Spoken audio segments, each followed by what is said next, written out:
It wouldn't be overstating things to say that the automobile, cars, drives business, leisure, and travel in the majority of places in America. Americans have a great love affair for vehicles, and many times many of us would like the latest and greatest thing that would fit our pocketbook, help save us money, but still provide us with that very basic need of getting from one place to another. This is going to be the story of somebody that said they could do that. It's called Elio from Elio Motors, and we say it's a long con.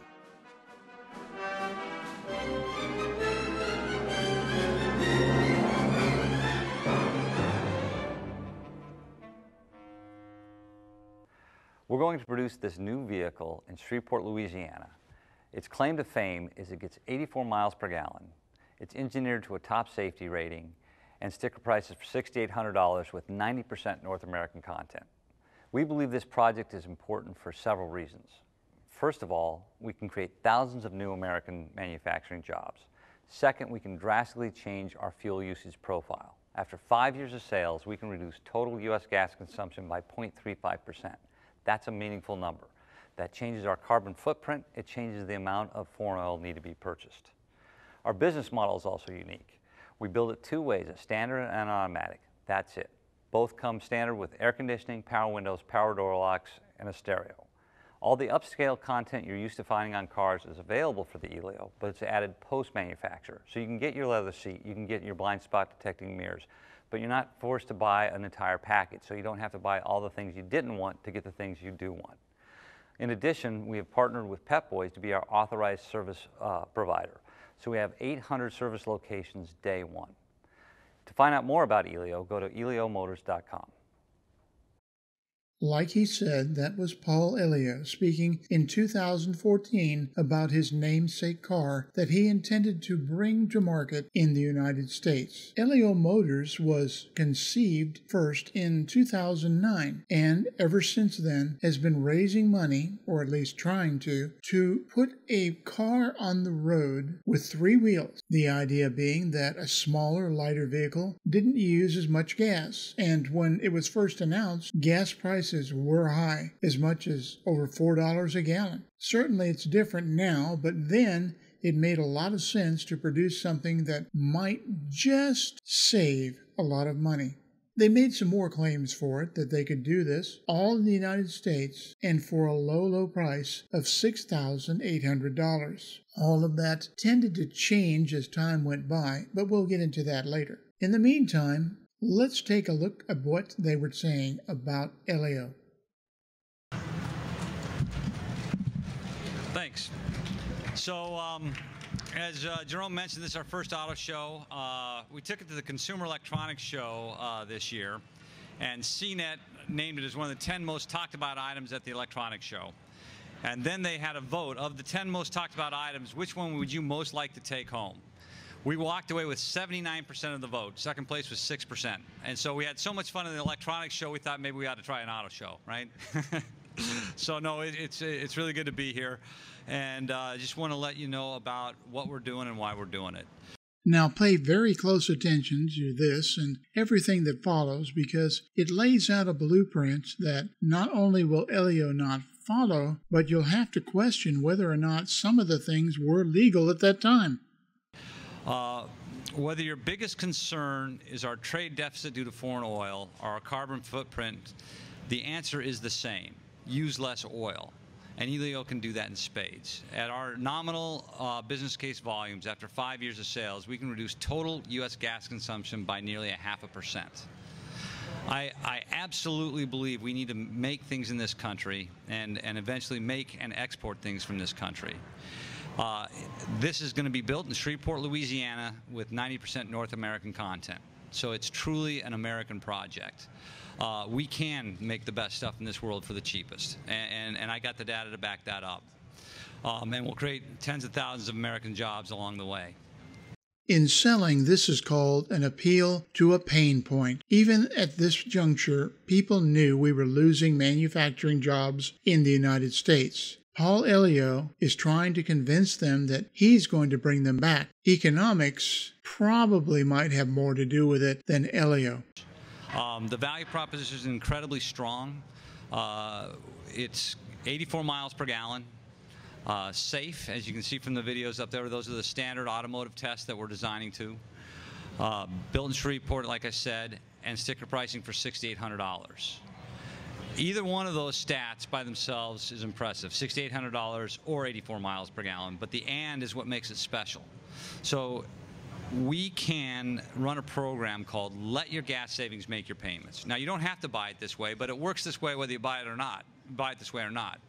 The gas savings are more substantial than your payment. So the way that program works is you walk into our showroom, sign your name, we give you a brand new vehicle and a credit card with a $300 limit on it and let you walk back out the door. The deal is you have to charge all your fuel with that credit card. Every time you buy gas, we charge you triple. So if you buy $10 worth of gas, it shows up as a $30 charge on your credit card statement. And that $20 extra goes to paying down your loan. It's your car payment, right? As long as you drove in the dealership in something that's 27 miles to the gallon or less, the car payment's made, right? And this was the portion that we questioned whether or not it ever would have been legal for them to do this. Charging more than what you actually did on a credit card that they would have to approve you for, and making sure that you charged all of your gas onto that card in order to have the overage that you were billed apply to the balance of your car loan. This is at best questionable, but the interesting thing is that pretty much not long after that particular automobile show, I don't recall hearing Elio tout this ever again. I wonder if somebody stepped in and told him he couldn't do it because the states wouldn't allow it. We can literally give cars away. So this is a disruptive product that doesn't disrupt the industry. As odd as that sounds.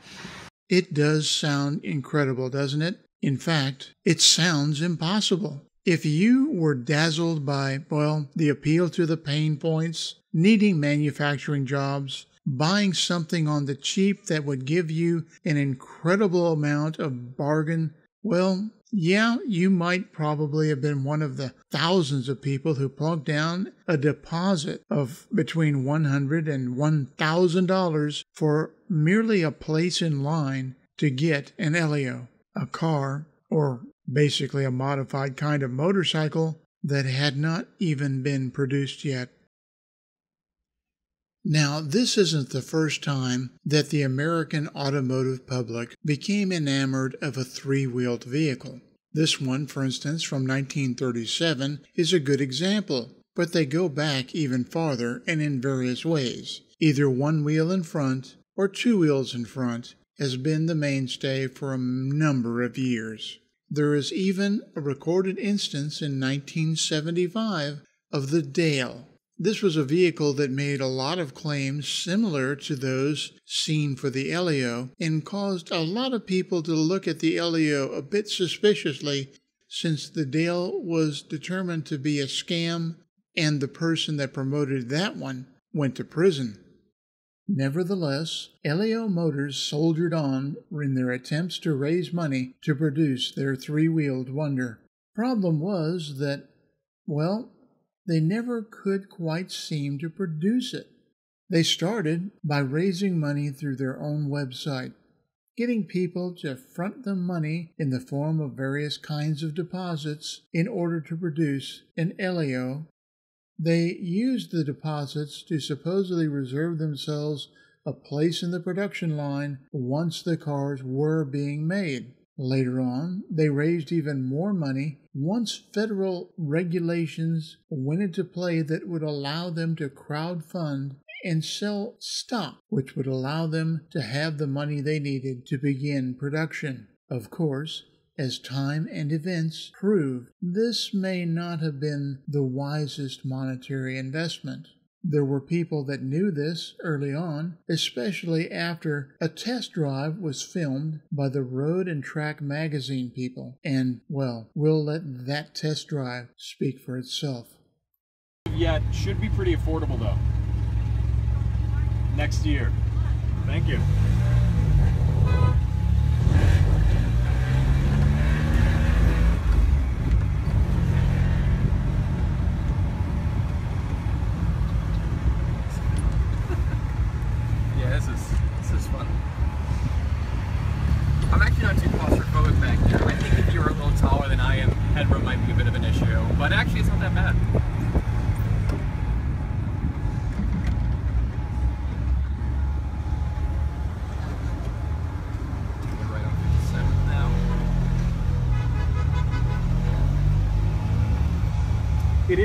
odd trying to make a turn at an intersection like that, because you're so used to putting yourself as the driver on the left hand, Right.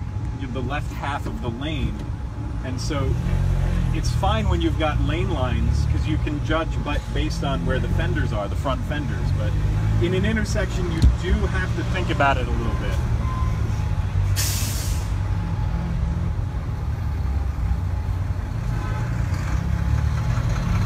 We are also sitting pretty low to the ground, which adds to the unique experience. Yes. So Chris, if you'll hand me the camera while we're at this light. Here, sure. Just to show you, this is a pre-production, so the gauges don't work, but it's a scrolling wheel gauge, sort of like a vintage watch, where the numbers roll up and then become visible through that window.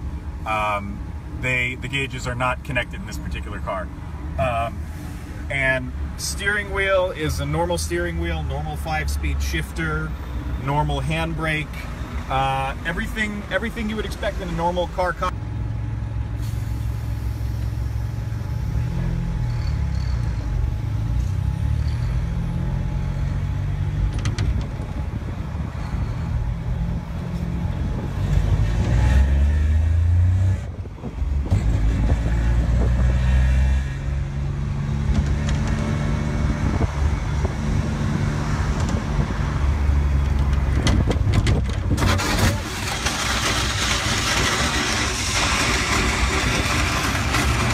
Fender came off. Turn off the camera. All right. Having a fender come off during the middle of your test drive doesn't really inspire an awful lot of confidence in the product being done. To be fair, though, when you have a prototype out there, theoretically you should expect it to fail. But at this point, remember, Elio began in 2009, and that test drive was in 2016. Elio had been saying that they were about to begin production several times during that period. We have no way of knowing if they ever will produce it, though, because Elio appears to be running out of money at an alarming rate. So what's left? What's the picture that emerges here as we look at all these different pieces of the puzzle? Well, we have a company that began in 2014 ostensibly to produce a three-wheeled vehicle. They have yet to produce one. It doesn't look like they're going to produce one. And there's a whole plant with no machinery inside of it and no workers hired to make those cars. In our estimation, it looks like this might have been a long con, that there was no plan to ever produce this vehicle, but there's no way of knowing.